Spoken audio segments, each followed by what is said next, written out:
toute l'actu sur Monaco-Menton avec Frédéric Plat.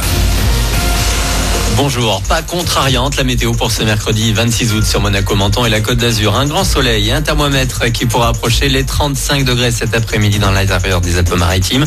30 degrés sur le littoral et 25 dans la Méditerranée. On profitera encore d'une belle journée demain avant une dégradation pour vendredi et surtout samedi. Même au plus fort de la pandémie, jamais un tel bilan n'avait été dressé à Monaco. 6 nouveaux cas ces dernières 24 heures en principauté. Mais dans le même temps, le nombre d'hospitalisations Covid-19 reste faible au CHPG. Dans les Alpes-Maritimes, ce sont les décès que l'on compte. 4 en une semaine. L'épidémie continue de progresser dans notre département. Le taux d'incidence est passé de 52 patients avec un test positif pour 100 000 habitants à 97 en une semaine. Il est à plus de 130 dans les Bouches-du-Rhône. Et dans ce département proche de nous, les bars et restaurants de Marseille doivent fermer à 23h pour éviter les rassemblements trop tardifs, où l'on oublie souvent les gestes barrières. Masque de rigueur également dans toute la ville désormais, comme à Nice. À Menton, ce n'est que dans les secteurs les plus touristiques que l'on doit sortir masqué. À quelques jours du retour en classe, le gouvernement français a rappelé hier que le masque serait là bien obligatoire dès l'âge de 11 ans, mais remboursé uniquement pour les élèves fragiles ou défavorisés.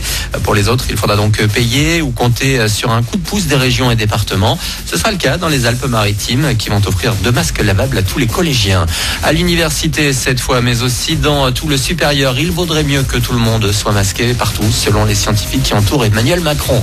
L'actu, c'est également cette importante mobilisation des secours hier à Menton. Une quarantaine de pompiers s'est déplacé sur un incendie chemin des Mulets à la sortie de la ville vers la route de Sospel. Mais c'est un soldat du feu qui venait de quitter son service de nuit qui a sorti la propriétaire de sa villa en proie aux flammes. Le feu d'origine accidentelle serait parti de sa cuisine. Il a fallu intervenir extrêmement rapidement. De nombreuses bonbonnes d'oxygène pour cette personne souffrant de problèmes respiratoires risquaient d'exploser. La villa a été détruite, mais la femme, dans un premier temps transportée à l'hôpital, a ensuite pu être accueillie par sa famille. Milan, Manchester, Miami, 3 destinations possibles pour Lionel Messi s'il arrive à quitter le Barça dès cet été. L'info est tombée hier. Le génie argentin a annoncé à ses dirigeants qu'il voulait mettre un terme immédiat à son contrat en Catalogne. Une véritable bombe qui fait beaucoup parler sur les réseaux sociaux du monde entier. Enfin, en Formule 1, plus 4. 4 courses viennent de grossir le calendrier révisé à cause de la pandémie. Charles Leclerc et les autres se retrouveront donc en Turquie le 15 novembre, à Bahreïn le 29 puis le 6 décembre et à Abu Dhabi le 13. On en est donc à 17 Grands Prix contre 22 initialement programmés. Les pilotes de bonne place seront en Belgique ce week-end. Voilà pour votre actu, les 9h05. Excellent début de journée à vous avec Manu dans le 6-10 sur Énergie.